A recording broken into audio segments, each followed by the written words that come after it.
Good afternoon, scaredy cats. Hope you enjoy the video today and please like, comment, and subscribe.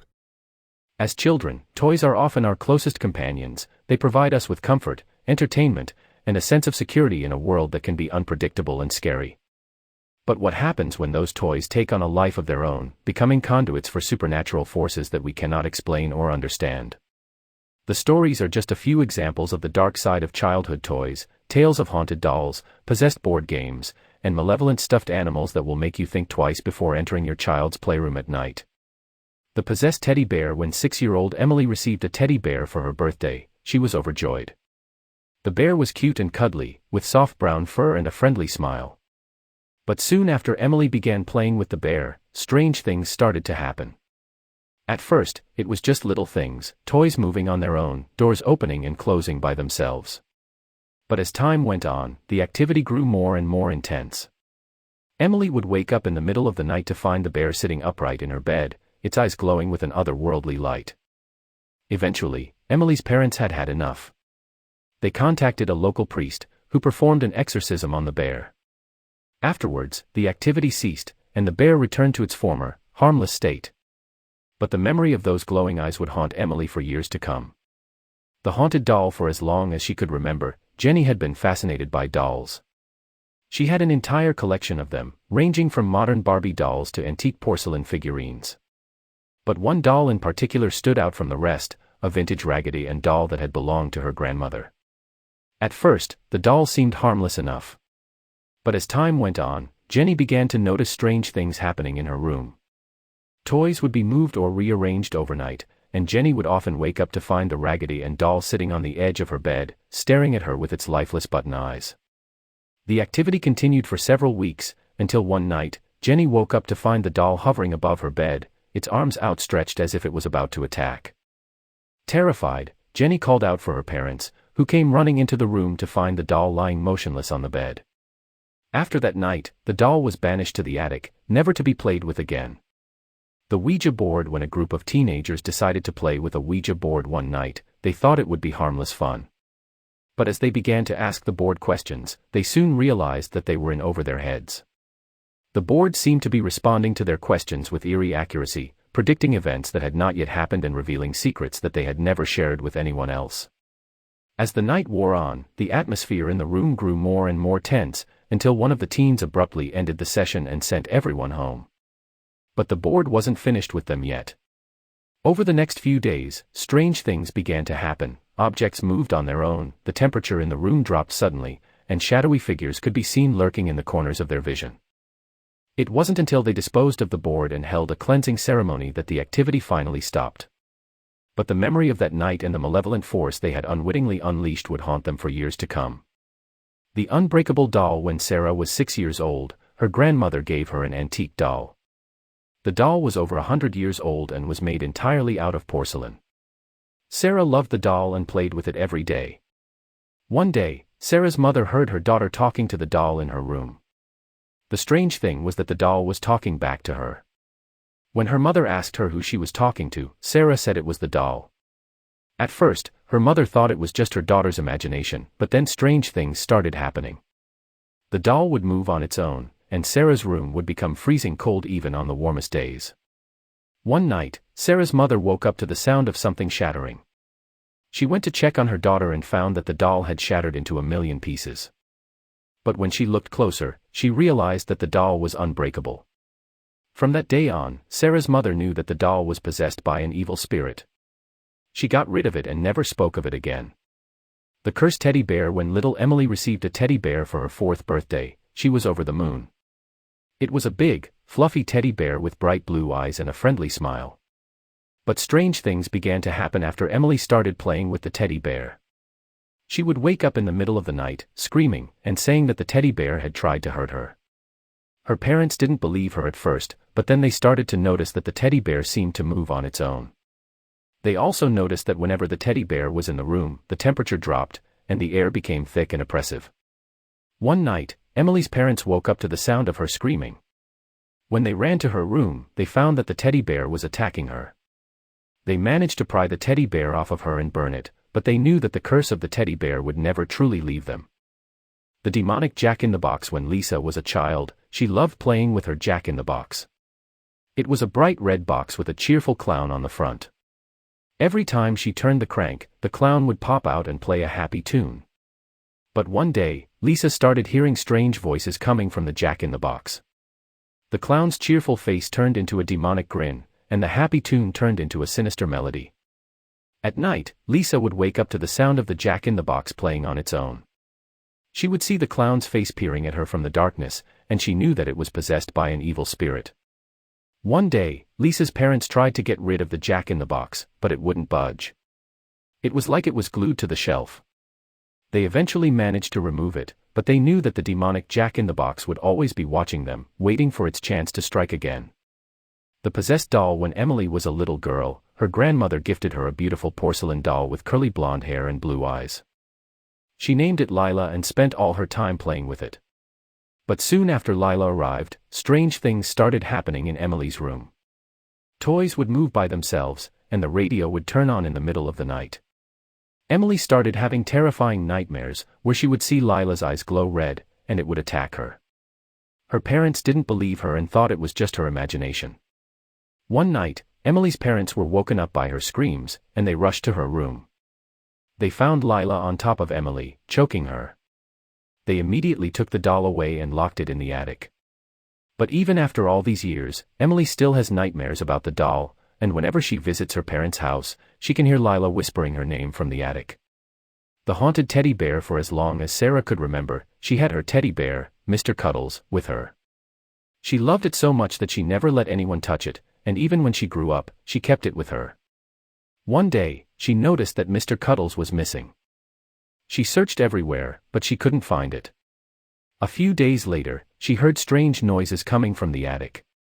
She went up to investigate and found Mr. Cuddles sitting in a corner, surrounded by broken toys. After that, Sarah noticed that Mr. Cuddles wasn't the same. Its eyes would follow her around the room, and sometimes, she could swear it would move by itself. One night, Sarah woke up to find Mr. Cuddles sitting on her chest, staring at her with cold, dead eyes. She tried to throw it away, but it always found its way back to her. Eventually, Sarah moved away and left Mr. Cuddles behind, but she still wonders if it's waiting for her somewhere. The cursed board game. When the Smith family bought an old board game from a garage sale, they had no idea what they were in for.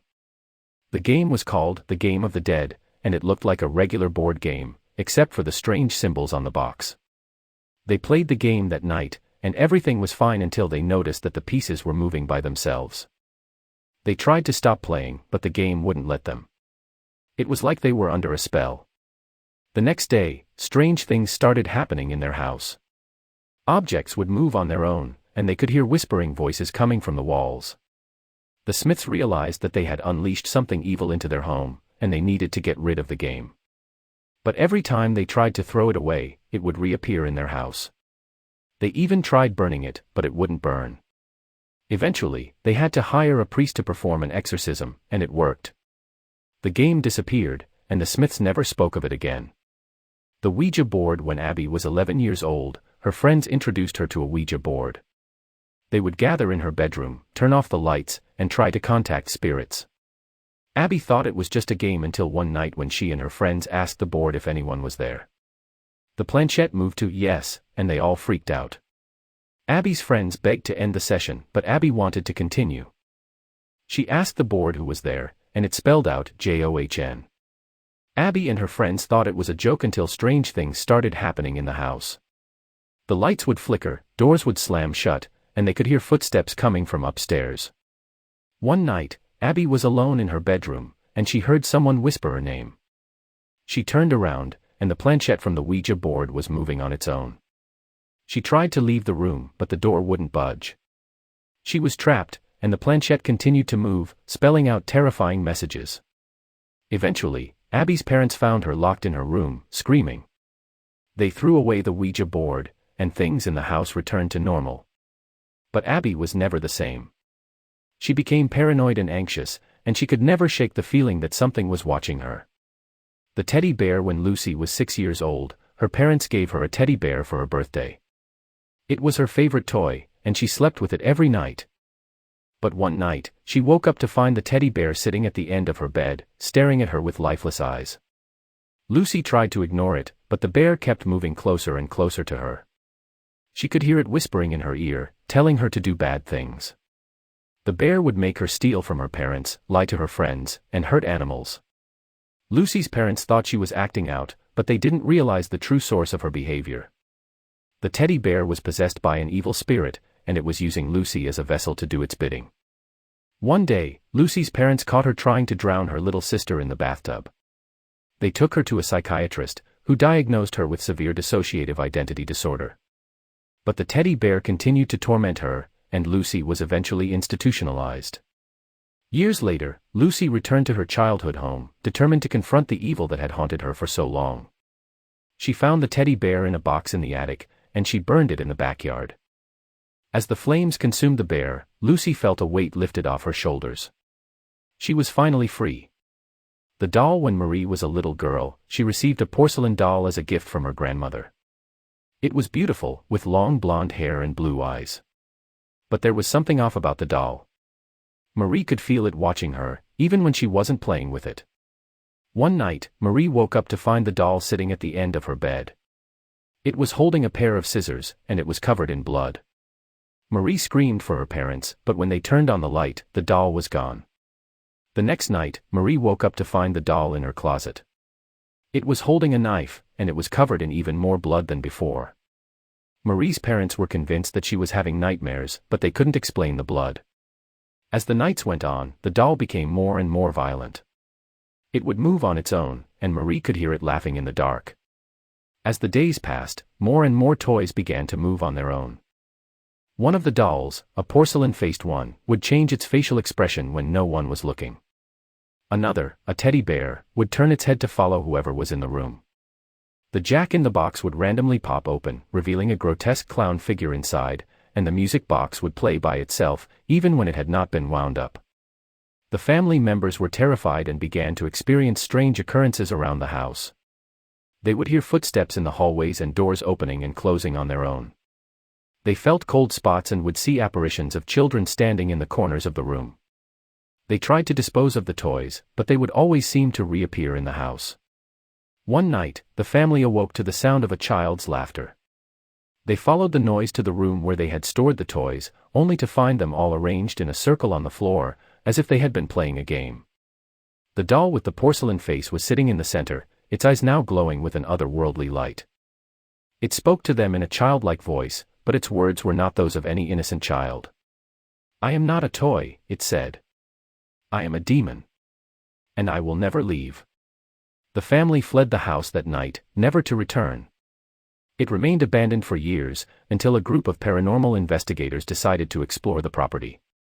They found the toys still arranged in the circle on the floor, and the doll with the porcelain face still sitting in the center. It turned its head to look at them, and they heard its childlike voice once again. "Welcome to my playground," it said. "Won't you come play with me?" The investigators quickly left the house and never returned.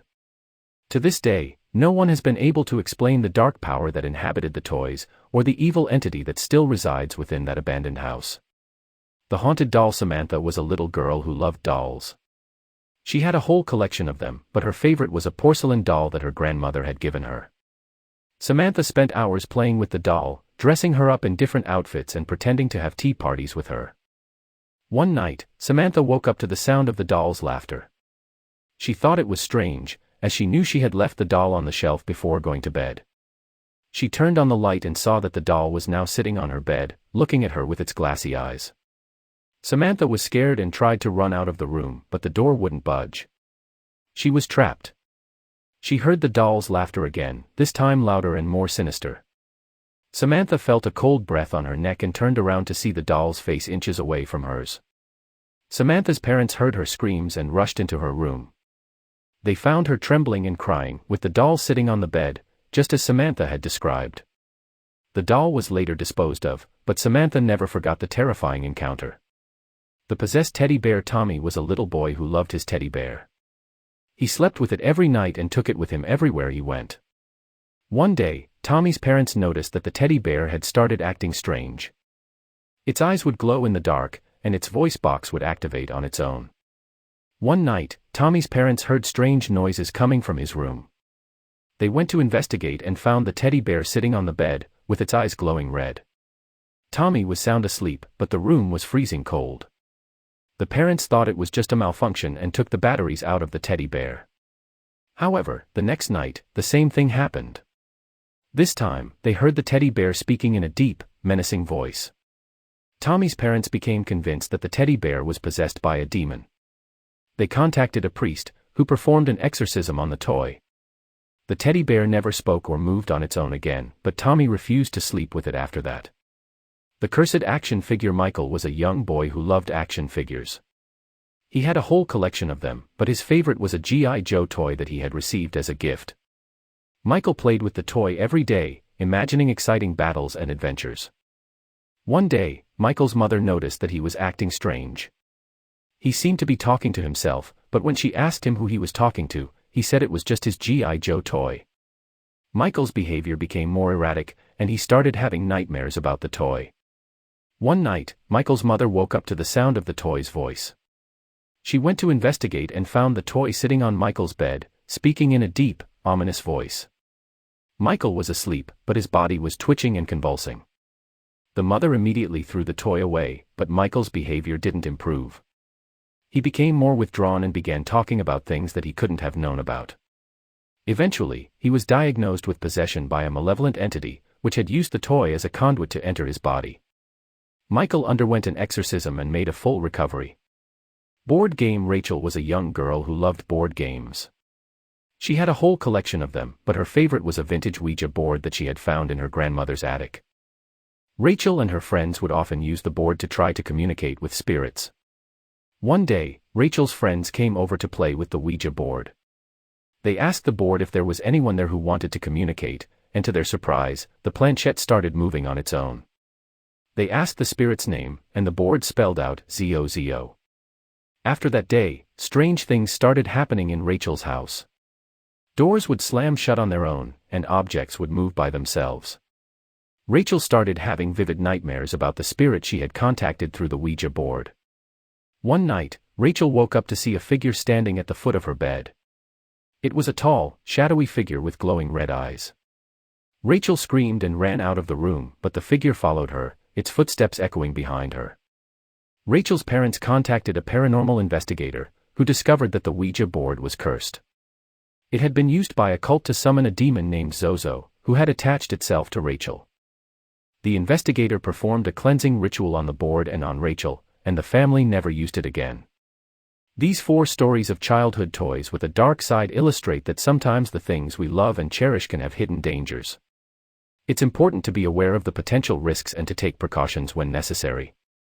Whether it's an innocent-looking doll or a vintage board game, we should always approach these items with caution and respect.